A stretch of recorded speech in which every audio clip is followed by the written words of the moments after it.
like that, on things where we can save money, things where we can make money, because saving it's gonna take care of one part of it, but it's not gonna take care of it.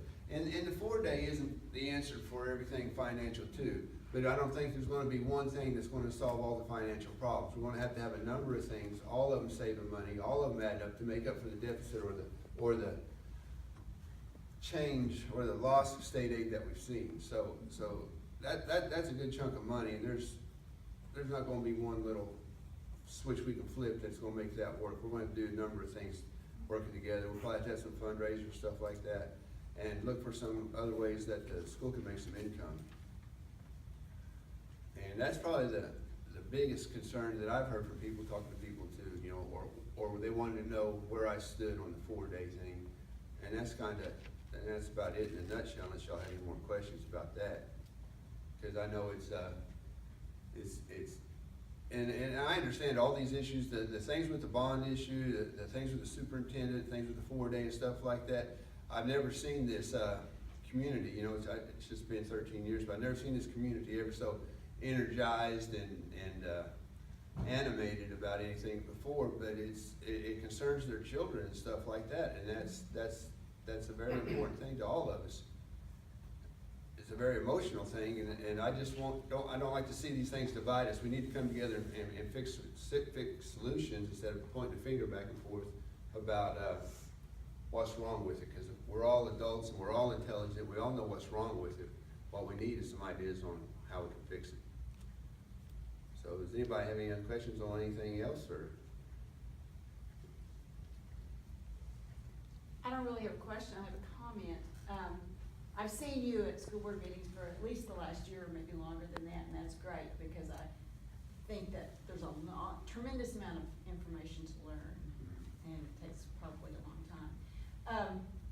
As a retired teacher, I talked with some of the people who are still teaching, and many of them, when we first heard about 4-day week, were a little bit not sure.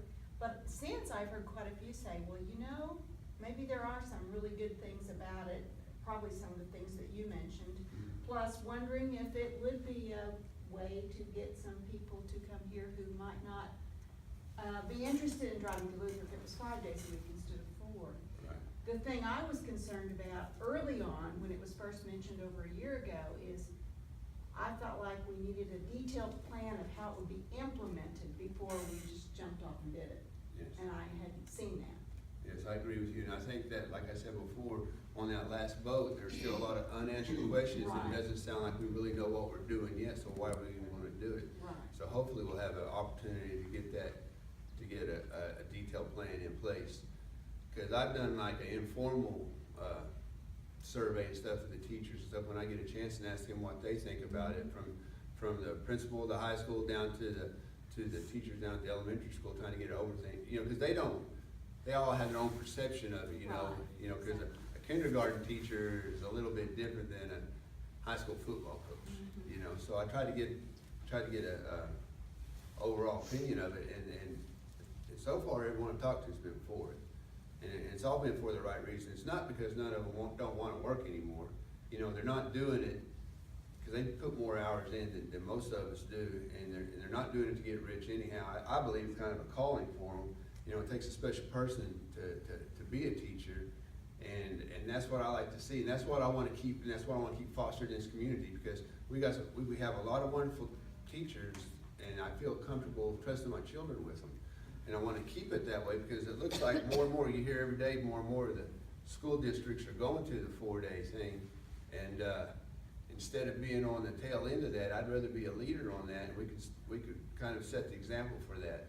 So that's what I want to do, and it's going to be, everybody knows there's a statewide shortage of teachers, and if that makes us a little bit more attractive to fill an open position, I think it's one more thing, because we can't offer them any more money than anybody else. So we got to make ourselves more attractive to prospects right now. Do you know what other schools that have modeled their 4-day program?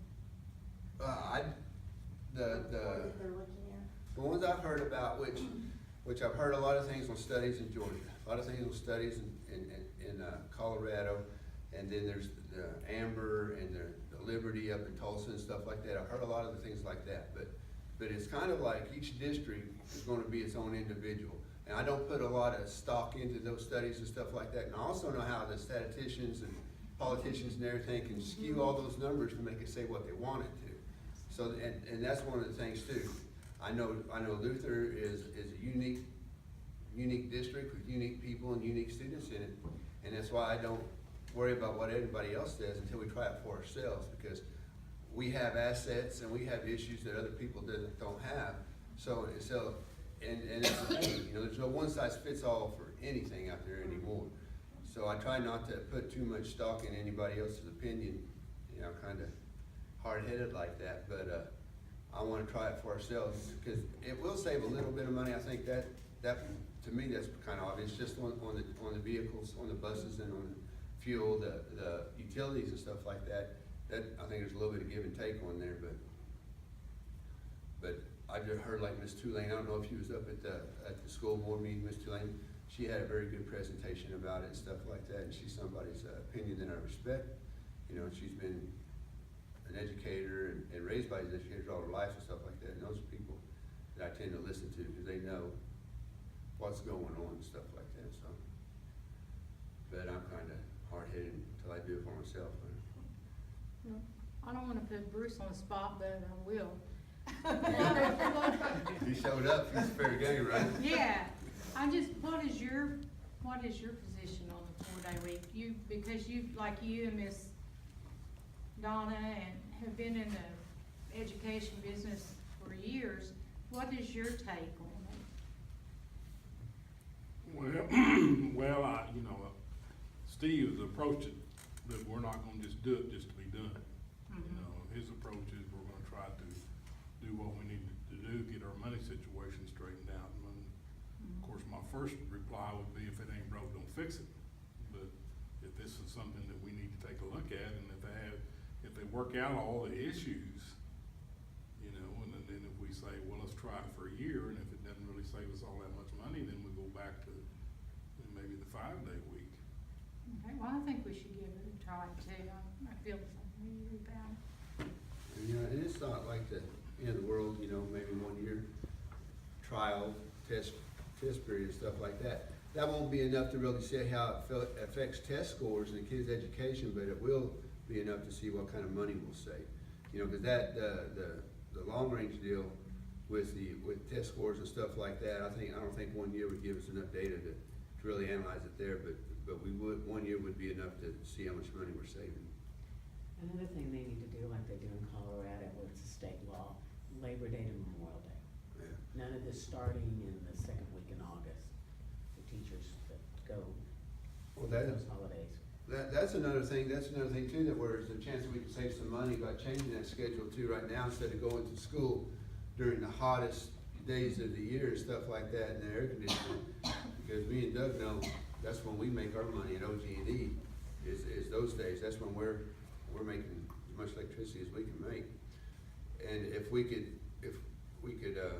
shift that to the school year, and I have a niece in Oklahoma City Public Schools right now who does the year-round thing, which I think year-round is a little misleading and stuff like that. They still have a long summer, but it's not as long as what we have now. You know, they have a longer spring break, another longer fall break, and a longer Christmas break. And on each one of those weeks that they put on there, they take off the summer, which I've seen it, and I'm sure a lot of the other parents have seen it, is that first month or so when the kids go back to school in the fall, is just review and dragging up all the other stuff. The retention is gone, you know, and their little brains are growing so fast. If we don't keep plugging good stuff in there, they're gonna stick some bad stuff in there. So that's something else I'd like to see.